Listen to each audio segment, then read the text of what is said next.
Hi, this is R.N. Bhaskar from BKBB, which is an acronym for Bhaskar Ki Business Baatein.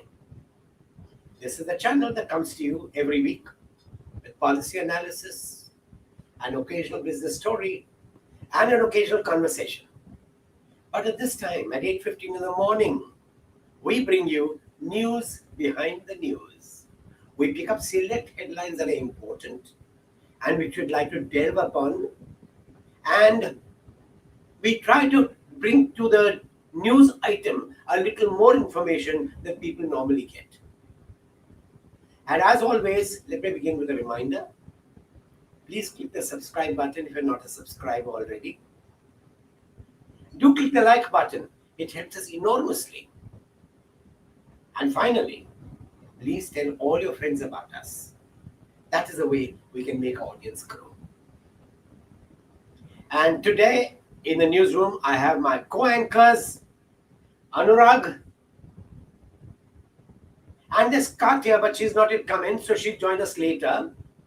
And what we're going to do is we're going to take three headlines among the three of us, and the three headlines are, the first one is perhaps cataclysmic. Israel has preemptively attacked Iran. USA claims it is not involved. Expect trouble.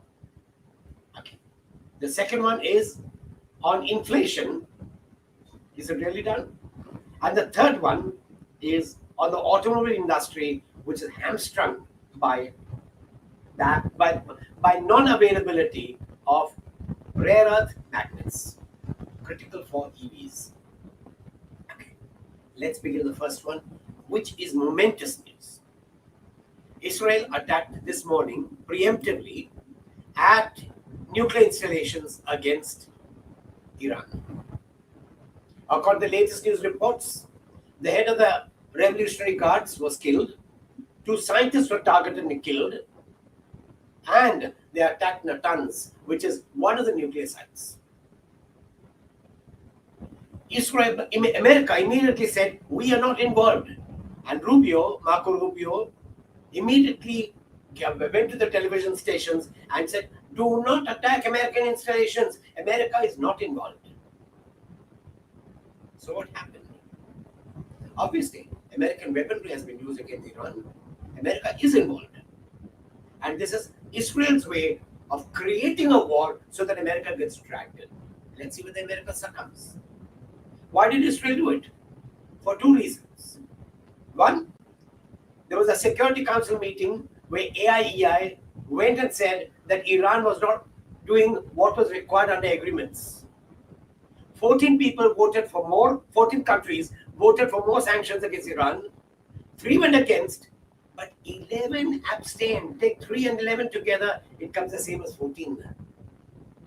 Israel knew that sentiments were going against it. 5 countries 2 days ago sanctioned the finance minister and the defense minister. And if that is not all, in the UN General Body resolution, there was a demand for immediate, unconditional, and permanent ceasefire. 149 countries voted for it, 12 went against, and 19 abstained. Effectively, 149 was an overwhelming number. While the UN General Body does not have any powers, it explains to the world which way global sentiment is going. Israel stands isolated. USA is complicit in genocide, ethnic cleansing, and mass murder. Israel has become a killing machine and now wants to drag America even into the next killing round of massacres. Anyway, that's my story for today. Anurag, can we have your story? Good morning. Indian automakers are facing imminent production disruptions due to China's export restriction on rare earth elements and magnets, which are critical for manufacturing electric, hybrid, and conventional vehicles. A delegation of 40 to 50 Indian auto industry executives has received visas but are still awaiting approval from China's Ministry of Commerce to discuss the matter. with no meetings or export licenses granted so far. The supply is expected to impact the availability of about a dozen critical components, auto components, including those used in electric vehicle motors, speed detection, and automatic gear shifting systems. Moreover, Maruti Suzuki has already reduced its production targets for its first ever EV, planning only 8,000 units by September instead of originally intended 26,000, citing raw material shortages following the Chinese export curbs. The government is now engaging with Chinese authorities in both Delhi and Beijing to restore predictability in the supply chain and to ensure trade stability. To address this crisis, the Indian auto sector has proposed a three-step plan, incentivizing local assembly of rare earth magnets, initiating recycling programs, and diversifying import sources to countries like Australia, Vietnam, Chile, and Peru. Over the medium or to long term, the industry is also seeking incentives for large scale domestic manufacturing of rare earth magnets with backward integration for raw materials. And at least 10 Indian auto component suppliers have received favorable endorsement from the Chinese embassy, a necessary step in the rare earth license process.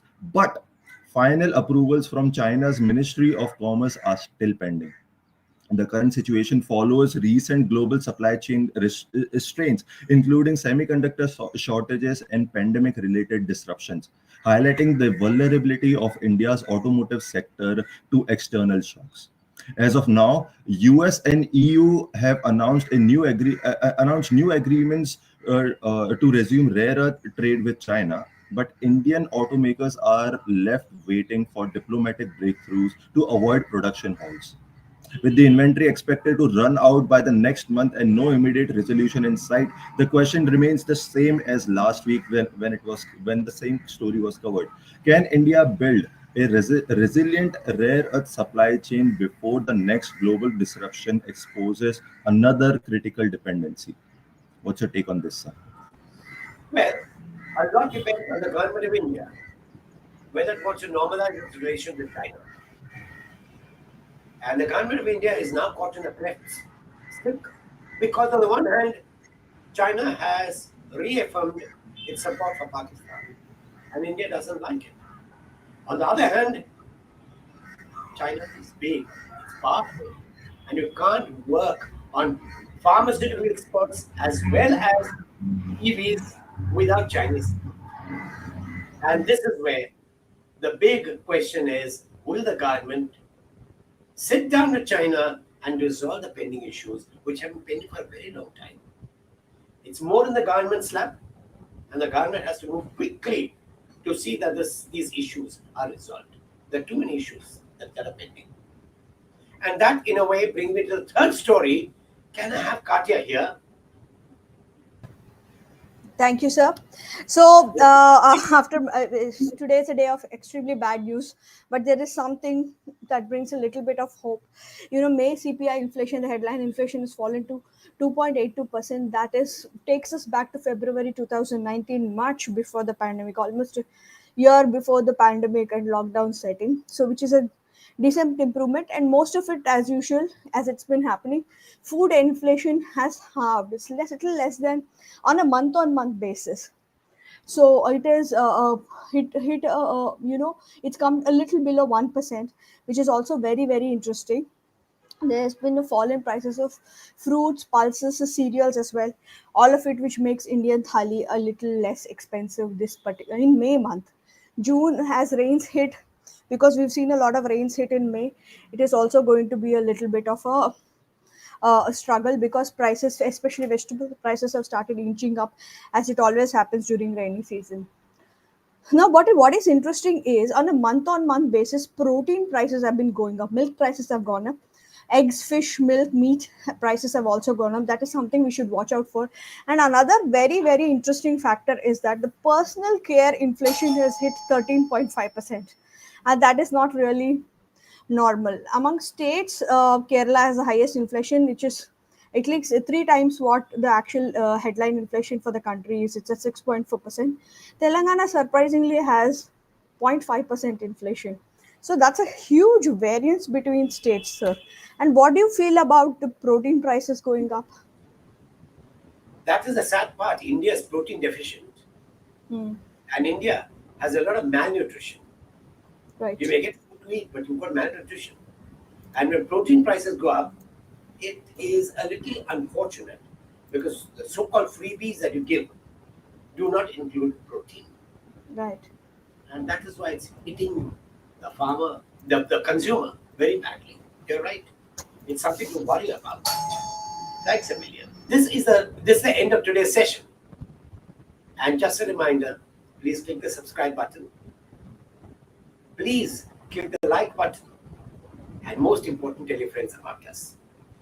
We are running out of time because the first story took a lot of time, so we'll try to take two questions here. And the first question, obviously, is: do you think this war between Iran and Israel, will escalate? Of course it will. Please remember, they've killed scientists, they've killed the head of the Revolutionary Guards, they've bombed a sovereign territory, and Iran is known to retaliate. Israel anticipates the attack. It has already declared a state of emergency. It has closed all schools. It has closed airspace, which means the attack will come. The big question is, how far is Iran going to escalate this? Will it bomb US installations in the Middle East? Because America is a principal supplier to Israel. If it does, you can be sure that US will be dragged in, which is then it means that Russia will be dragged in, and China possibly also. It could mean a big escalation of war. Israel is reckless, as I said, mentioned before. It is nothing more than a killing machine today. It has no humanity. It has no civilization left. It's worse than the Germans. Anyway, let's go to the second question. And the second question is for Katya. Inflation.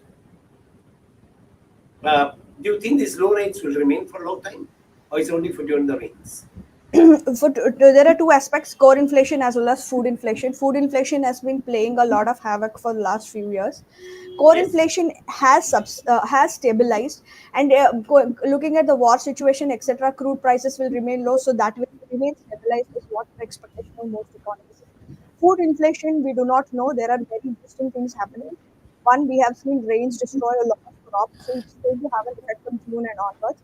And the second thing is that there is a very interesting development where Madhya Pradesh government has refused a big consignment of moong dal, saying it's got too much pesticides. If this happens, if a lot of consignment rejections happen, it will have an impact on a national basis and also bring back a lot of fears as well, procurement fears as well. And procurement is key. So we have to watch out for this space. Thank you, Katya. Wonderful. And that brings me to the end of today's session. This is the last day of this week. You've got a long weekend ahead. Have a lovely weekend. But don't forget to tune in again on Monday morning at 8:15 for News Behind the News. We look forward to seeing you again. Have a lovely weekend. All the best. Take care.